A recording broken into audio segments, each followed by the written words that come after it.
Okay, guys, chapter 13 and 14. A few minutes later, Miss Spider had made the first bed.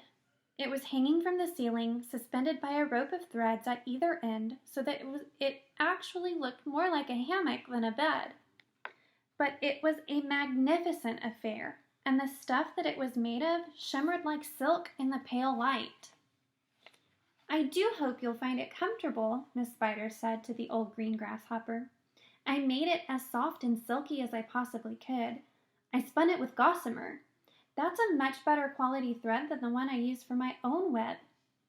"Thank you so much, my dear lady," the old green grasshopper said, climbing into the hammock. "Ah, this is just what I needed. Good night, everybody. Good night."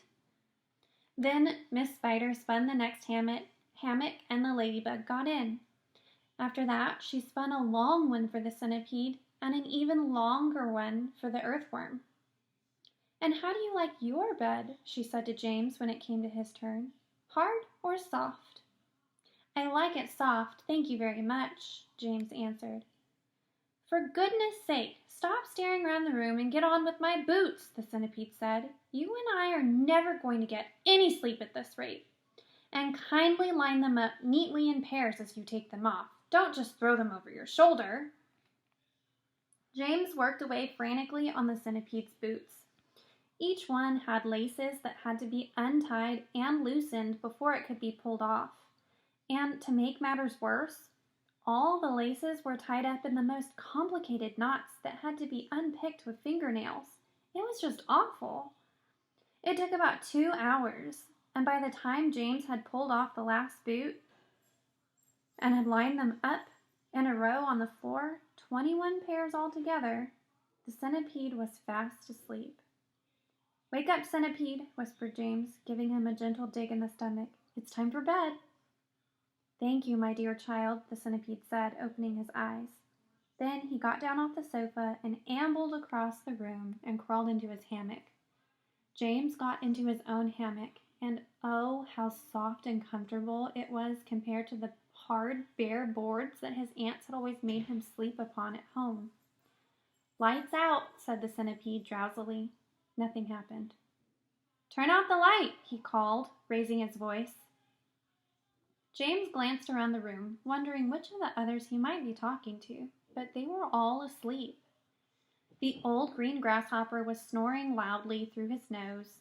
The ladybug was making whistling noises as she breathed, and the earthworm was coiled up like a spring at one end of his hammock, wheezing and blowing through his open mouth.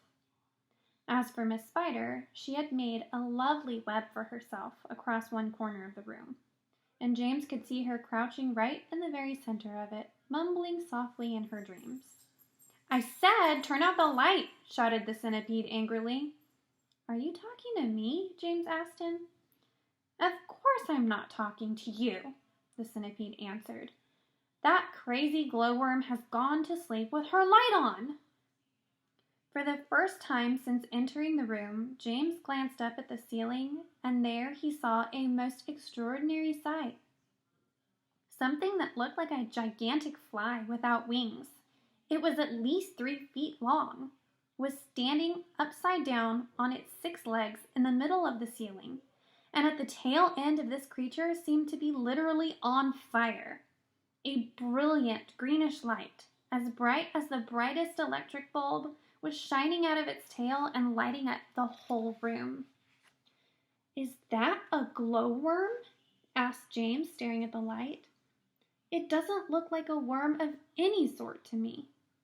"Of course it's a glowworm," the centipede answered. "At least that's what she calls herself. Although, actually, you are quite right. She isn't really a worm at all. Glowworms are never worms. They're simply lady fireflies without wings. Wake up, you lazy beast!"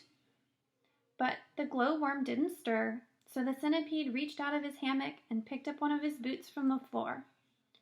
"Put out that wretched light!" he shouted, hurling the boot up at the ceiling. The glowworm slowly opened one eye and stared at the centipede. "There is no need to be rude," she said coldly. "All in good time." "Come on, come on, come on," shouted the centipede, "or I'll put it out for you." "Oh, Oh, hello, James, the glowworm said, looking down and giving James a little wave and a smile. I didn't see you come in. Welcome, my dear boy, welcome, and good night. Then click, and out went out the light. James Henry Trotter lay there in the darkness with his eyes wide open, listening to the strange sleeping noises that the creatures were making all around him, and wondering what on earth was going to happen to him in the morning. Already he was beginning to like his new friends very much. They were not nearly as terrible as they looked. In fact, they weren't really terrible at all. They seemed extremely kind and helpful in spite of all the shouting and arguing that went on between them. Good night, old green grasshopper, he whispered. Good night, Ladybug. Good night, Miss Spider. But before he could get through them all, he had fallen fast asleep. Okay, Chapter 14. We're off! Someone was shouting. We're off at last! James woke up with a jump and looked about him. The creatures were all out of their hammocks and moving excitedly around the room. Suddenly, the floor gave a great heave, as though an earthquake were taking place. Here we go, shouted the old green grasshopper, hopping up and down with excitement. Hold on tight. What's happening? Cried James, leaping out of his hammock. What's going on? The ladybug, who was obviously a kind and gentle creature, came over and stood beside him. In case you don't know it, she said, we're about to depart forever from the top of this ghastly hill we've been living on for so long. We're about to roll away inside this great, big, beautiful peach to a land of what? Asked James. Never you mind, said the ladybug. But nothing could be worse than this desolate hilltop and those two repulsive aunts of yours. Hear, hear, they all shouted. Hear, hear. You may not have noticed it, the ladybug went on, but the whole garden, even before it reaches the steep edge of the hill, happens to be on a steep slope. And therefore, the only thing that has been stopping this peach from rolling away right from the beginning is the thick stem attaching it to the tree. Break the stem, and off we go. Watch it, cried Miss Spider as the room gave another violent lurch. Here we go. Not quite, not quite. At this moment, continued the ladybug, our centipede, who has a pair of jaws as sharp as razors, is up there on top of the peach, nibbling away at the stem. In fact, he must be nearly through it, as you can tell from the way we're lurching about. Would you like me to take you under my wing so that you don't fall over when we start rolling? That's very kind of you, said James, but I think I'll be all right. Just then the centipede stuck his grinning face through a hole in the ceiling and shouted, I've done it! We're off! We're off! The others cried, we're off! The journey begins, shouted the centipede. And who knows where it will end, muttered the earthworm. If you have anything to do with it, it can only mean trouble. Nonsense, said the ladybug. We are now about to visit the most marvelous places and see the most wonderful things. Isn't that so, centipede? There's no knowing what we shall see, cried the centipede. We may see a creature with 49 heads who lives in the desolate snow, and whenever he catches a cold, which he dreads, he has had 49 noses to blow. We may see the venomous pink-spotted scrunch, who can chew up a man with one bite. It likes to eat 5 of them for roasted for lunch, and 18 for its supper at night. We may see a dragon, and nobody knows that we won't see a unicorn there.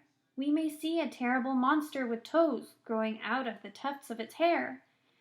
We may see the sweet little bitty bright hen, so playful, so kind and well-bred, and such beautiful eggs you just boil them and then they explode and they blow off your head. A new and a nocerus, surely you'll see, and that 'normous and horrible gnat, whose sting when it stings you goes in at the knee and comes out through the top of your hat. We may even get lost and be frozen by frost. We may die in an earthquake or tremor, or nastier still, we may even be tossed on the horns of a furious dilemma. But who cares? Let us go from this horrible hill. Let us roll, let us bowl, let us plunge. Let's go rolling and bowling and spinning until we're far away from Old Spiker and Sponge. 1 second later, slowly, insidiously, oh, most gently, the giant peach started to lean forward and steal into motion. The whole room began to tilt over, and all the furniture went sliding across the floor and crashed against the far wall. So did James and the ladybug and the old green grasshopper and Miss Spider and the earthworm, also the centipede, who had just come slithering quickly down the wall. Okay, that's it for 13 and 14. I'm sorry that was a really long reading. Just check the description box. I won't have a whole lot for you to do, but I do want you to think about some elements of depth and complexity. Bye, guys.